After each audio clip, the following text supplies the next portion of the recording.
بسم الله الرحمن الرحيم. الحمد لله الذي أنزل على عبده الكتاب ولم يجعل له عوجا قيما لينذر بأسا شديدا من لدنه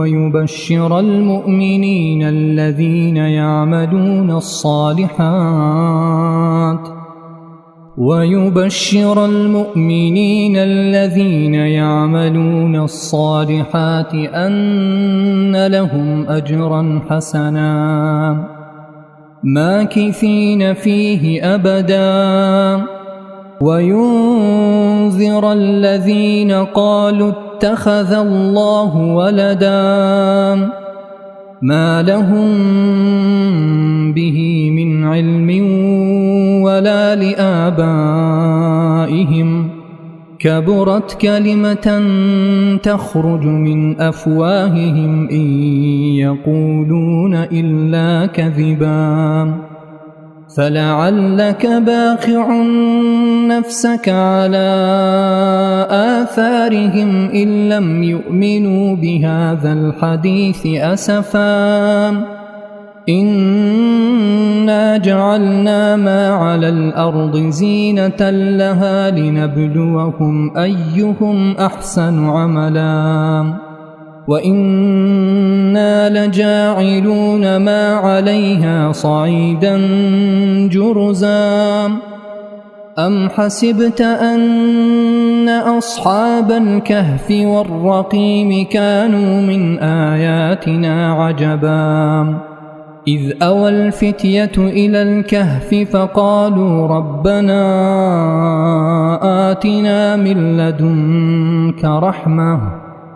آتنا من لدنك رحمة وهيئ لنا من أمرنا رشدا فضربنا على آذانهم في الكهف سنين عددا ثم بعثناهم لنعلم أي الحزبين أحصى لما لبثوا أمدا نحن نقص عليك نبأهم بالحق إنهم فتية آمنوا بربهم وزدناهم هدى وربطنا على قلوبهم إذ قاموا فقالوا ربنا رب السماوات والأرض لن ندعو من دونه إلها لقد قلنا إذا شططا هؤلاء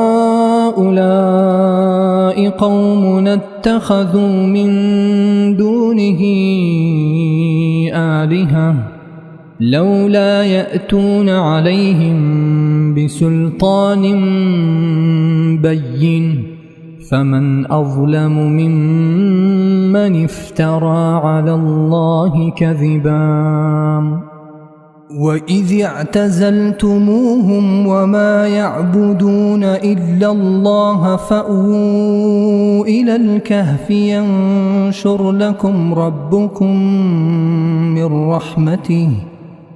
ينشر لكم ربكم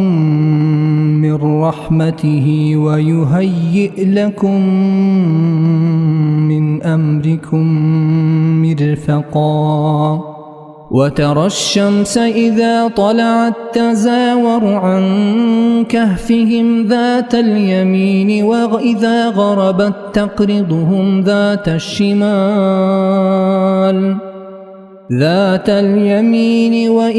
غربت تقرضهم ذات الشمال وهم في فجوة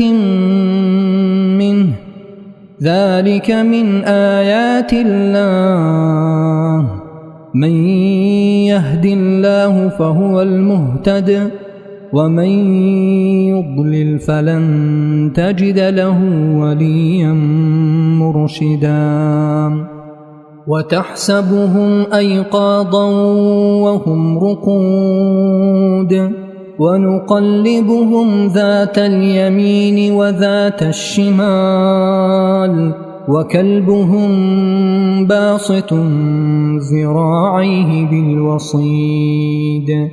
لو اطلعت عليهم لوليت منهم فرارا ولملئت منهم رعبا وكذلك بعثناهم ليتساءلوا بينهم قال قائل منهم كم لبثتم قالوا لبثنا يوما أو بعض يوم قالوا ربكم أعلم بما لبثتم فابعثوا أحدكم بورقكم هذه إلى المدينة فلينظر أيها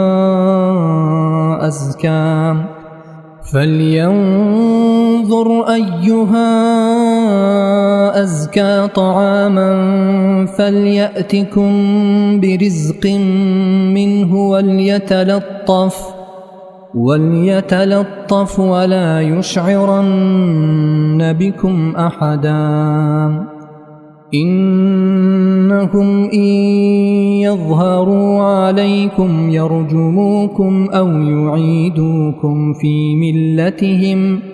في ملتهم ولن تفلحوا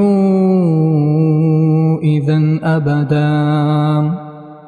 وكذلك أعثرنا عليهم ليعلموا أن وعد الله حق وأن الساعة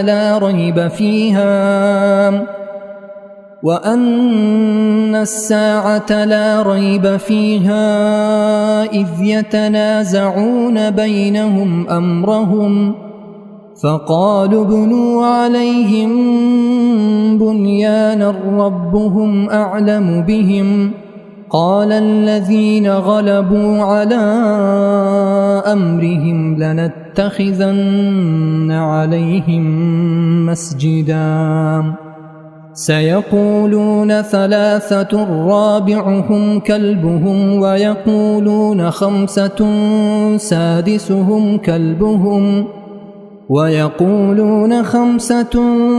سادسهم كلبهم رجما بالغيب ويقولون 7 وثامنهم كلبهم قل ربي أعلم بعدتهم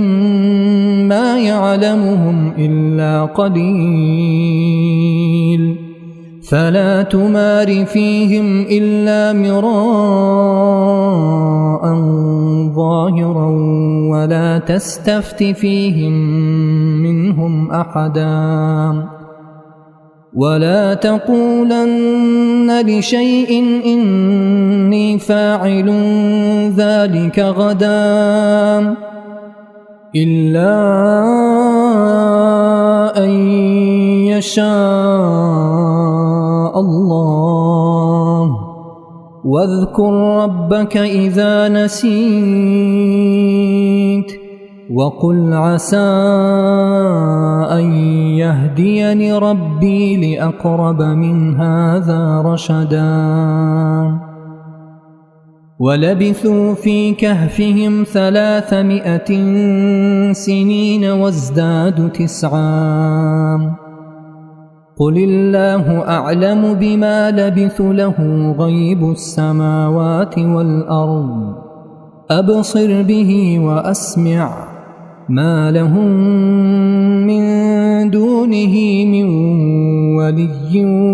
ولا يشرك في حكمه أحدا واتل ما أوحي إليك من كتاب ربك لا مبدل لكلماته ولن تجد من دونه ملتحدا واصبر نفسك مع الذين يدعون ربهم بالغداة والعشي يريدون وجهه ولا تعد عيناك عنهم تريد زينة الحياة الدنيا ولا تطع من أغفلنا قلبه عن ذكرنا واتبع هواه وكان أمره فرطا وقل الحق من ربكم فمن شاء فليؤمن ومن شاء فليكفر إنا أعتدنا للظالمين نارا أحاط بهم سرادقها وإن يستغيثوا يغاثوا بماء كالمهل يشوي الوجوه بئس الشراب وساءت مرتفقا إن الذين آمنوا وعملوا الصالحات إنا لا نضيع أجر من أحسن عملا أولئك لهم جنات عدن تجري من تحتهم الأنهار يحلون فيها من أساور من ذهب ويلبسون ثيابا خضرا من سندس وإستبرق متكئين فيها على الأرائك نعم الثواب وحسنت مرتفقا واضرب لهم مثلا الرجلين جعلنا لأحدهما جنتين من أعناب وحففناهما بنخل وجعلنا بينهما زرعا كلتا الجنتين آتت أكلها ولم تظلم منه شيئا وفجرنا خلالهما نهرا وكان له ثمر فقال لصاحبه وهو يحاوره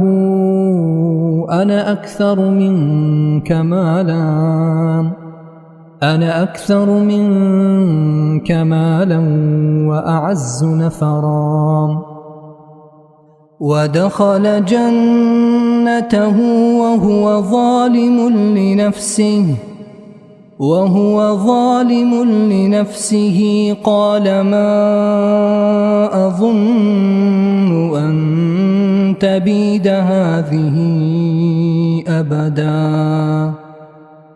وما أظن الساعة قائمة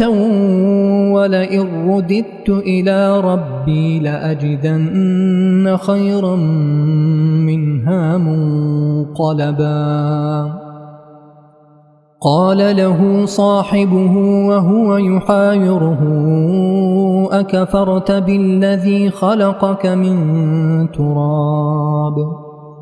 أكفرت بالذي خلقك من تراب ثم من نطفة ثم سواك رجلا لكن هو الله ربي ولا أشرك بربي أحدا ولولا إذ دخلت جنتك قلت ما شاء الله لا قوة إلا بالله إن ترني أنا أقل منك مالا وولدا فعسى ربي أن يؤتيني خيرا من جنتك ويرسل عليها حسبانا ويرسل عليها حسبانا من السماء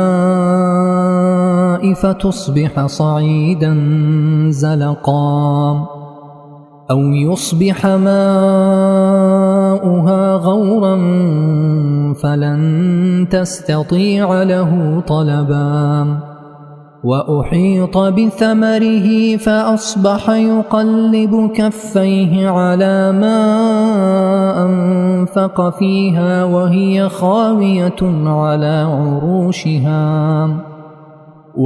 خاوية على عروشها ويقول يا ليتني لم أشرك بربي أحدا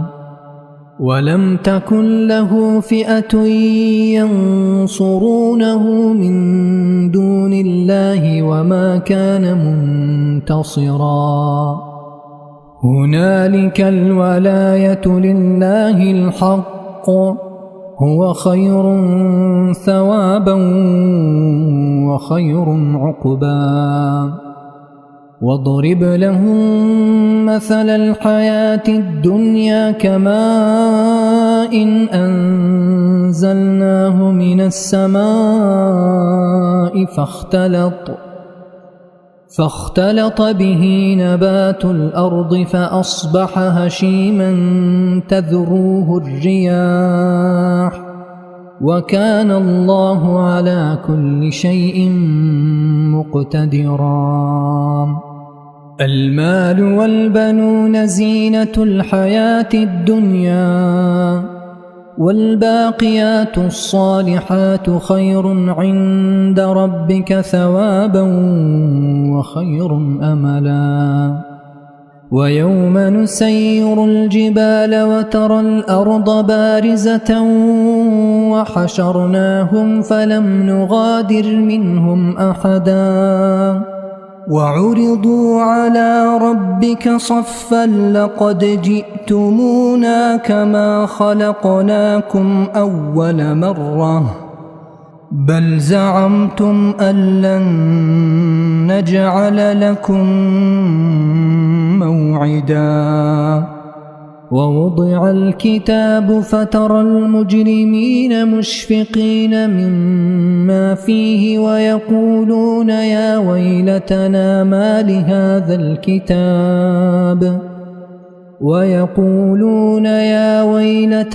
ما لهذا الكتاب لا يغادر صغيرة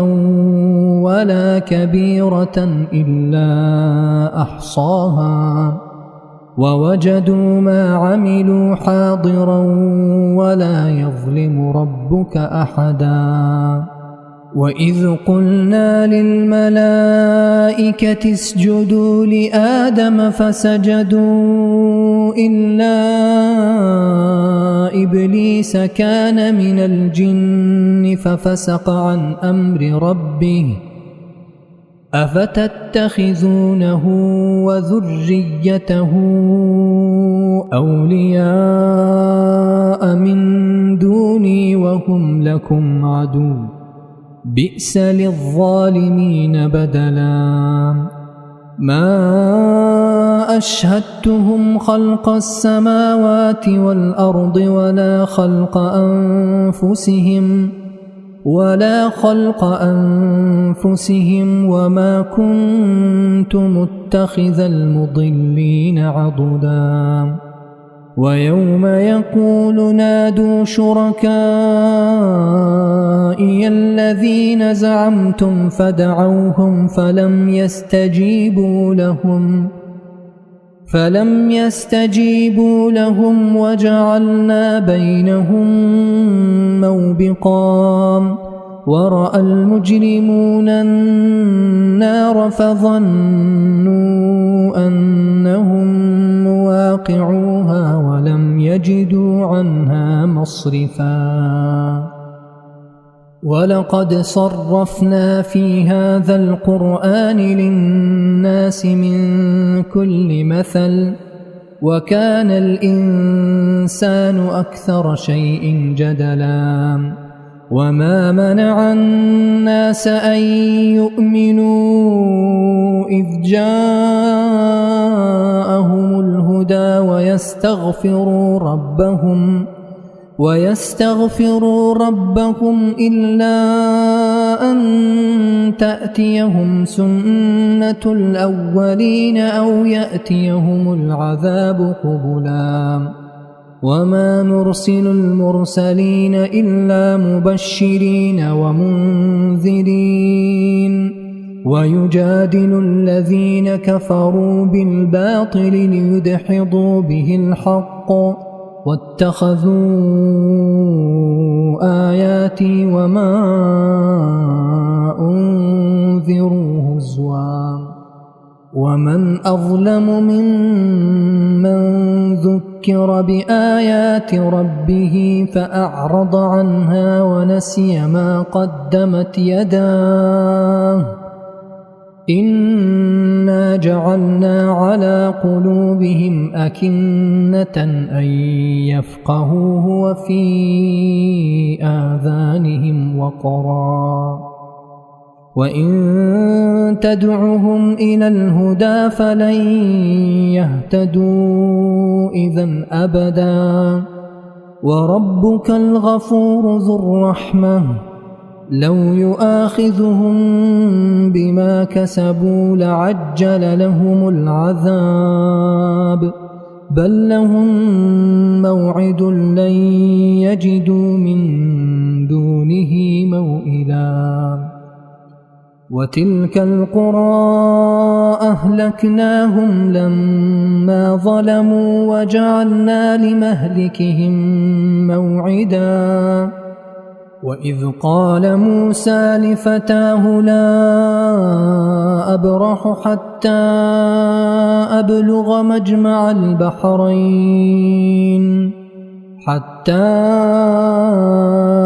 أبلغ مجمع البحرين أو أمضي حقبا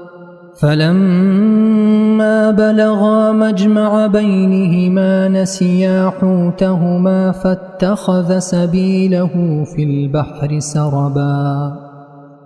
فلما جاوزا قال لفتاه آتنا غداءنا لقد لقينا من سفرنا هذا نصبا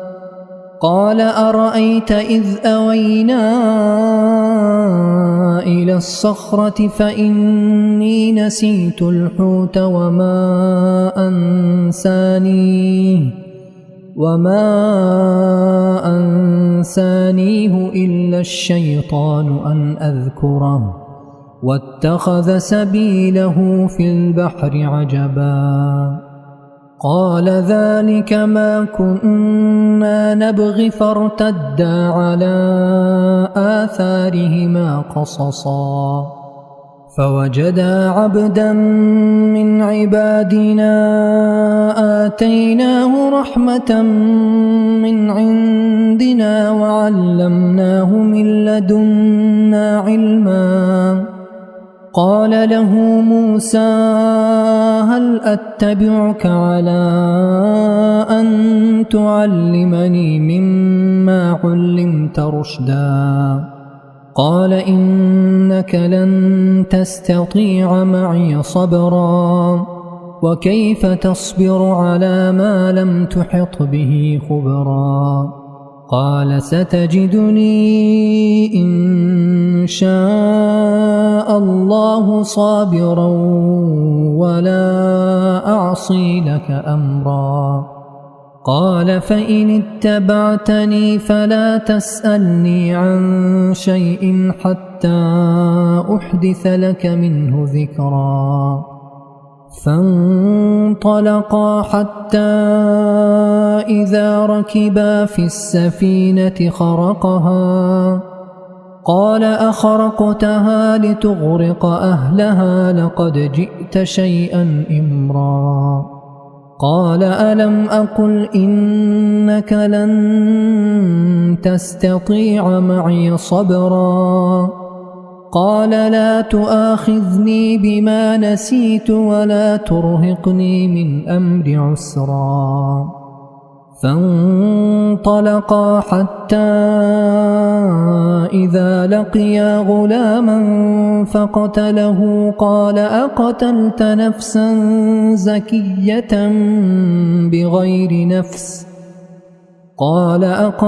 نفسا زكية بغير نفس لقد جئت شيئا نكرا قال ألم أقل لك إنك لن تستطيع معي صبرا قال إن سألتك عن شيء بعدها فلا تصاحبني قد بلغت من لدني عذرا فانطلقا حتى إذا أتيا أهل قرية استطعما أهلها فأبوا أن يضيفوهما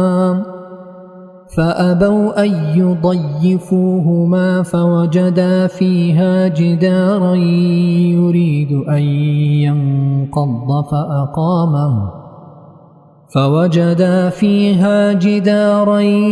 يريد أن ينقض فأقامه قال لو شئت لاتخذت عليه أجرا قال هذا فراق بيني وبينك سأنبئك بتأويل ما لم تستطع عليه صبرا أما السفينة فكانت لمساكين يعملون في البحر فأردت أن أعيبها وكان وراءهم ملك يأخذ كل سفينة غصبا وأما الغلام فكان أبواه مؤمنين فخشينا أن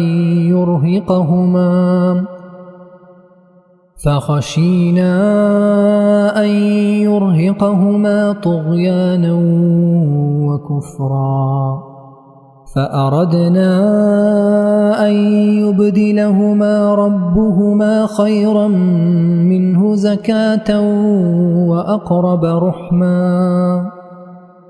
وأما الجدار فكان لغلامين يتيمين في المدينة وكان تحته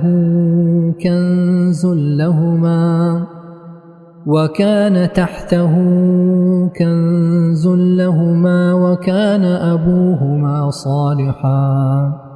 وكان أبوهما صالحا فأراد ربك أن يبلغا أشدهما ويستخرجا كنزهما رحمة من ربك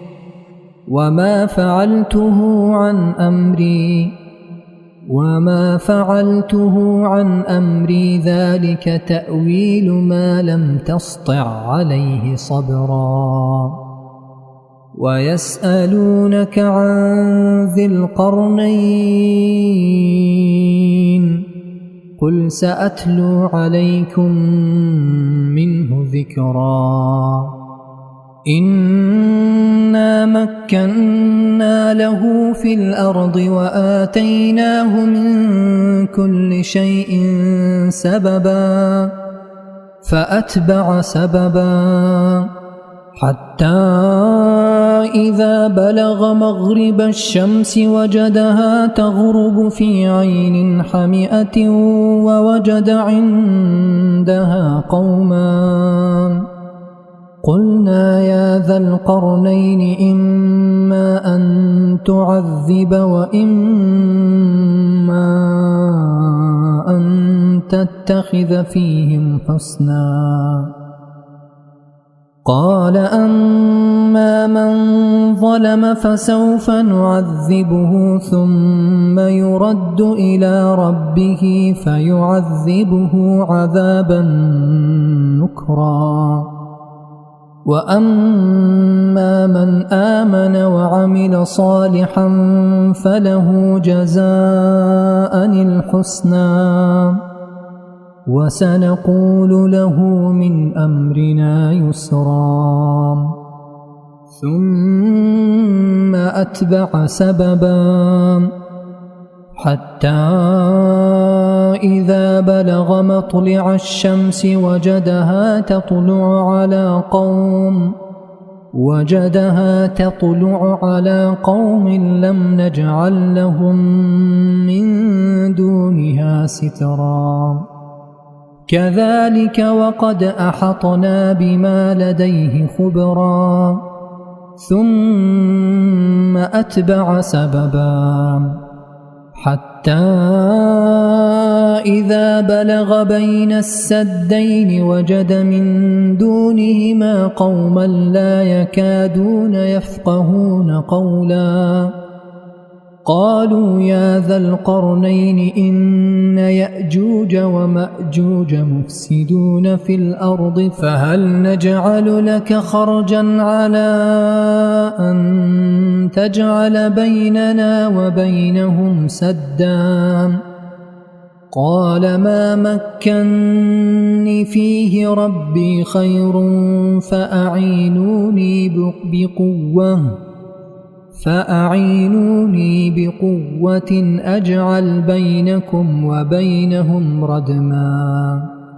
آتوني زبر الحديد حتى إذا جعله نارا قال آتوني أفرغ عليه قطرا فما استطاعوا أن يظهروه وما استطاعوا له نقبا قال هذا رحمة من ربي فإذا جاء وعد ربي جعله دكا وكان وعد ربي حقا وتركنا بعضهم يومئذ يموج في بعض ونفخ في الصور فجمعناهم جمعا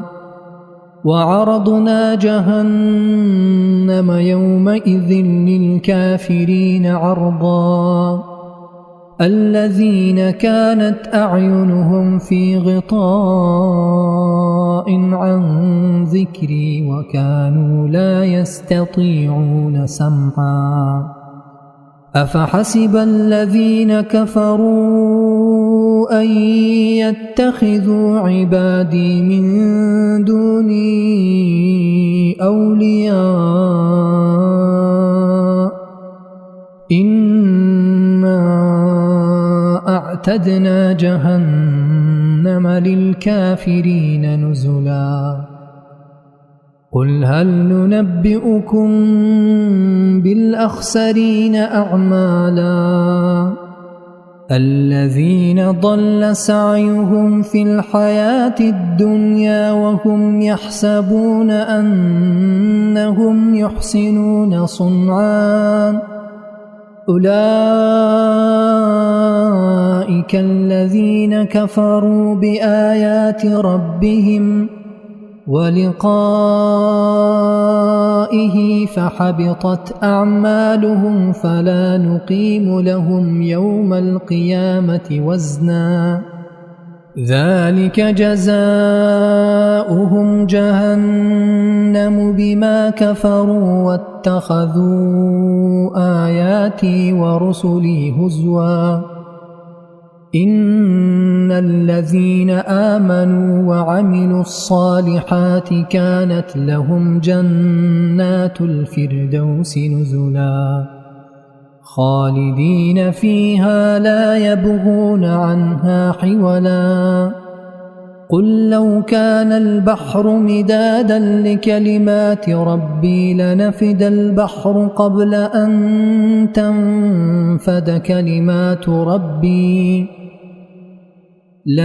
البحر قبل أن تنفد كلمات ربي ولو جئنا بمثله مددا قل إنما أنا بشر مثلكم يوحى إلي أنما